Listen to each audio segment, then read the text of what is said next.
আপনি কি জানেন ভারতের প্রথম মহিলা পাইলট কে ছিলেন? তিনি হলেন সরলা ঠাকরাল।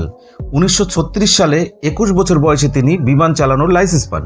নাম্বার 2, আপনি জানলে অবাক হবেন, ব্যাঙ মুখ দিয়ে জল খায় না, সে তার চামড়া দিয়ে জল শোষণ করে দেহে পাঠায়। নাম্বার 3, আপনি কি জানেন বিড়াল 100 প্রকার আলাদা আলাদা আওয়াজ বের করতে পারে, সেখানে কুকুর মোটে 10 রকম। নাম্বার 4, আপনি জানেন বছরে এমন 2 মিনিট আছে যা 61 সেকেন্ডে হয় এবং তাকে লিপ সেকেন্ড বলা হয়। নাম্বার 5, আপনি জানলে অবাক হবেন, আমরা যখন হাসি তখন আমাদের 17 রকম মাংসপেশি কাজ করে, যেখানে রাগ করলে 42 রকম, তাই রাগ কম করুন।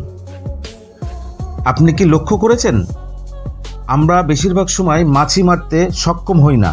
তার কারণ মাছিরা তাদের উপর হামলার খবর 100 মিলি সেকেন্ডে জানতে পারে।